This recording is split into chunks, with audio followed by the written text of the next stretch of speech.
So let's get into it. Why I love the Spectra S1 and what you should know if you're thinking about getting one. So this blue pump is the Spectra S1, different from the pink one, which is the Spectra S2.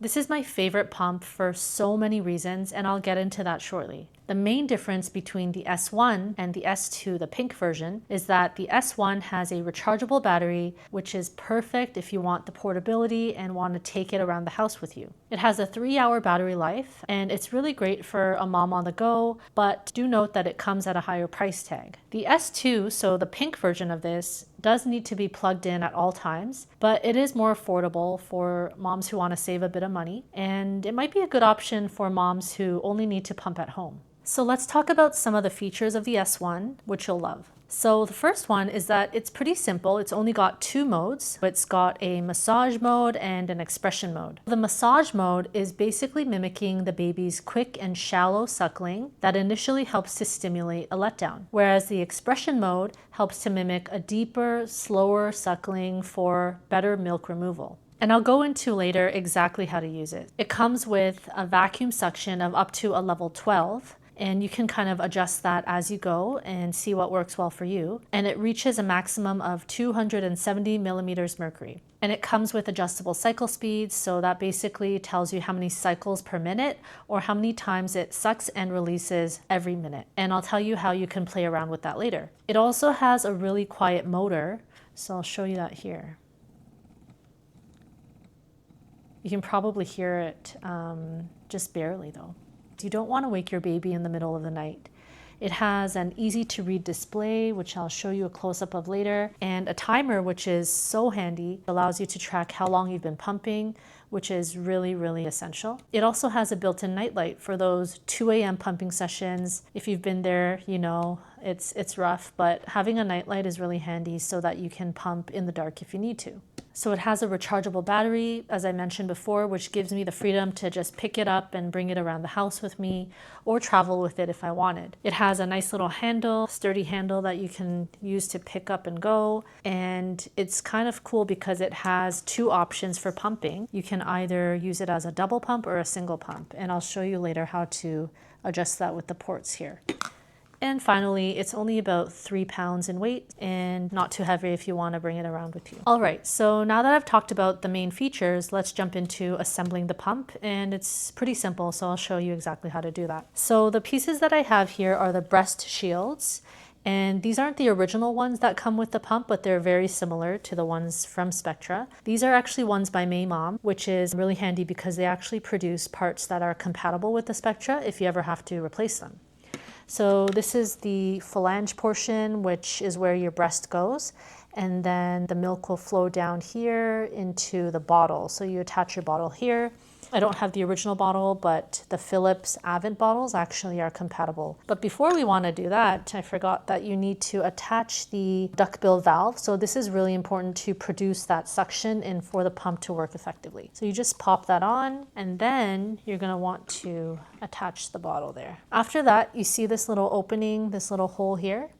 That's where you're going to put the backflow protector, but before that, I'll show you how to assemble a backflow protector. It comes in 3 pieces, so it's got one side, it's got this silicone piece, and then the other side. So basically what you're gonna do is you take the bottom, you're gonna put it in like this, and then make sure that all the edges are sealed around, and then you're just gonna pop the top on, just like that. Produces a nice seal, and it's all even for you. So that's how you assemble the backflow protector, and there's going to be 2 of those if you're going to be double pumping, so pumping on each side. So once that's assembled, you're just going to pop that into here so that now you're just left with the final part, which is attaching the tubing. So here is one of the tubes, and all you're going to do is push it on, give it a little twist so that it's on there securely. Show you again, just pop it off. And that's it. And then the last step is that you're just gonna wanna put the other end of the tube and attach it to one of these ports. So if you look closely, the Spectra has 2 little ports. You just wanna do the same thing, just push it in gently, give it a little twist just to secure it, and that's it. So the Spectra, when you first get it, it actually has a little cover piece that hangs off that you can use to block one of the ports if you want a single pump. but mine has fallen off somewhere, so I don't have that. That basically enables you to cover one port and pump just on one side. But if you wanted to pump on both sides, which is what most people do and what I was doing, you're just going to want to do the same thing and attach the second tube to this side. So I'll just quickly do that for you, and you're just going to pop that in here. Yep, and that's it. So before I show you how exactly to use the pump, I'm actually going to show you the pump pieces that I use from Medela, which are compatible with the Spectra, which is pretty cool. Basically, you don't need any of this anymore. You just need the backflow protectors, and I'll plug those in here. And then it's funny because it just so happened that the Medela Symphony pieces that I had been using are compatible with this little adapter that was purchased through Maymom. So this is handy because the flange sizes that came with the Spectra don't actually fit me. So I was able to make this work by attaching the Medela pieces. So the Medela Symphony works with these pieces, which are pretty different. They actually have a few more parts than the Spectra, but these are the flanges which come off and they go into this piece here. And the valves are a little bit different. So they have this little yellow valve with the white silicone piece, which produces the vacuum suction. And then there's the other side. So what I would do here is I would just pop on one of these containers to catch the milk, and then I would do that on the other side as well. And then you just pop in these little adapters. So push it in there.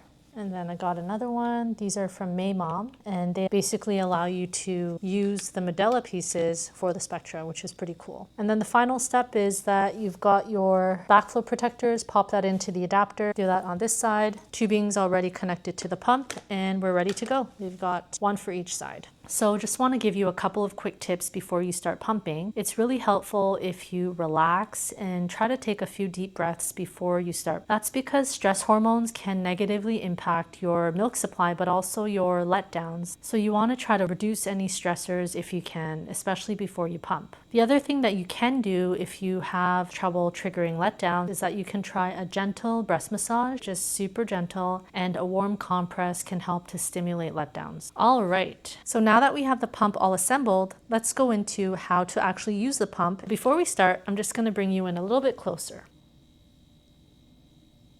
So what you're going to do is you're going to first turn on the pump with this button here. And you can probably hear it, it's pretty quiet. And then you're going to start with the massage mode by clicking this wavy button, because when you first turn it on, it defaults to the expression mode. And you're going to hear that it's a lot quicker, and you can see the numbers here. So that's the cycle speed. There's a timer in the middle. You've got your battery life here and your vacuum suction level. So once the milk starts flowing and you see that it's starting to drip into the containers, you're actually going to switch over to expression mode. And how you're going to do that is you're going to click this wavy button again. And then you can see that it's gone back to a slower suction, but a slightly higher vacuum. Right? So it goes from a 4 and a 70 cycle speed to a 54 and a level 5 vacuum suction. And that's because that's my typical setting. So what you're going to want to do is, because everyone's a little bit different, you're going to want to play around with this a little bit. The vacuum suction can be adjusted using these plus or minus buttons. So it can go all the way up to a 12, and then it does get a little bit louder. And then you can go all the way down to a 1. So what you want to do is to gradually increase the suction level from a 1 slowly to a level that's comfortable for you, effectively removing the milk, but never painful. We never want your pumping session to be painful. So yeah, just gradually play with the settings and find what works for you. More suction does not necessarily mean you're going to get more milk, so just keep that in mind. And many moms actually find optimal milk output between levels 3 and level 6. So I actually find that between level 4 and 5 works really well for me. You might find the same thing, but yeah, just play around with it and see. The other thing you want to adjust is your cycle speed. So think of this as how fast the pump is sucking and releasing every minute. Again, every mom is going to respond differently, so test what works best for you, but you can go up and down on the cycle speed with these arrows. And on the expression mode, the maximum is 54, which is what I typically use. But in the massage mode, it's 70. That's kind of the default. 70 is the only setting in massage mode. So yeah, play around with it, see what works. And you might find that your settings are similar to mine, but they may not be. So one tip that Spectra actually gives moms when using this pump is that you can do something called a cycle pumping technique, which is basically this. So I mentioned that first you want to start off in massage mode, and then once your milk starts to flow, you're going to click this again to go back into expression mode, right? So you're going to see your milk coming down, but once you notice after, 5 or 6, 7 minutes that your milk starts to slow down and stop, they actually recommend you switching back to the massage mode by clicking this wavy button again to trigger another letdown. And then once your letdown is triggered, you're going to go press this again, go back to expression mode, and keep cycling back and forth between those two modes. They recommend that as the most effective way to remove the milk from your breast. So you can repeat that rhythm of going back and forth for about 15 to 20 minutes, but never exceed 30 minutes because that's not generally recommended, and the pump will actually shut off on its own as a safety feature at 30 minutes. So that's pretty nice. And one bonus is that the pump actually remembers the last settings that you used. So if you turn it off and then you come back at your next session, you'll see that it remembered my settings, which was a cycle speed of 54 and a vacuum suction of level 5. So you don't need to remember it. So before I move on to why I personally love the Spectra S1 pump, hit the like button and subscribe if you're finding this video helpful, and share it with another mom who would find it helpful as well. Okay, so why do I love the Spectra S1 so much? First of all, it's very quiet, and I can't say the same about some other pumps that I've tried. The second part is that it's rechargeable, which is awesome. You just plug it in on this side here to recharge it, and it can last several sessions from my experience without having to charge it again. So that's amazing. And you can just pick it up and take it with you around the house, which is another plus. It also has this little night light. You see that here. So you can pump at night if you need, not have to turn on the lights and wake everyone up. And the last thing is that it's super easy to use. It only has 2 modes, and I find that it's very user-friendly and very effective at removing milk, which is what you want from a pump. So let's talk about some of the downsides. It is bigger than I would like, but that might be because of the size of the motor in order to accommodate all the suction levels and the power of the pump. But yeah, it's not a huge issue, but it might be tricky if you're trying to bring this to pump at work or you travel very often. In that case, you might want something a little bit smaller. The other downside is that it is a bit pricey compared to some other pumps, but in my opinion, it's worth every penny because it's so reliable, so easy to use, and just really effective in my experience. They had a spring sale not too long ago, so you can keep an eye out for a sale. So I've been pumping on and off for 5 months almost, and these are my top 5 tips for any new moms who are pumping or breastfeeding in addition to pumping. This is really going to help. So the first thing you want to know is that even if you're exclusively pumping, you want to try to include as much skin-to-skin time as you can. Skin-to-skin will help to stimulate oxytocin, which is a hormone in your body, and that will actually have a positive effect on your milk supply, but also your letdowns. So that's really important to note. So tip number 2 is you want to ensure that your flange size is correct. Having too small or too large a flange size can not only cause you discomfort and pain, but it can cause poor milk removal, which not a lot of moms know. So this pump actually comes with 2 different flange sizes. We've got the 24 and the 28 millimeter phalanges, but don't assume that they're going to fit you because neither of them would fit me properly. I'm actually going to link the Spectra phalange sizing guide in the description box below, just in case you want to review that, measure your nipples, and find the right size. Make sure you're using the right size. So a couple things that can indicate that you're actually using the correct flange size is that your breast should feel softer and less heavy after a session and not sore. So your nipples shouldn't be sore. One thing that I didn't know before looking into this was that you might actually have a different flange size on each side. So you want to measure both nipples to ensure accurate sizing. Also remember that your flange sizes can change over time as your nipples change. So you may need to remeasure from time to time, maybe every few months or every 6 months, or if you find that your pumping sessions are becoming more painful all of a sudden, you may want to just double check that. Tip number 3 is that if you're struggling with breastfeeding or pumping and need some encouragement, I actually have a video where I go through my breastfeeding journey. It was a really hard time when I initially had really low milk supply and I was transitioning from formula to exclusive breastfeeding, but this pump really helped me to get there, so I highly recommend it. I also share my top 3 tips and the resources that helped me through the most difficult times, and I'll link that here just in case you want to watch.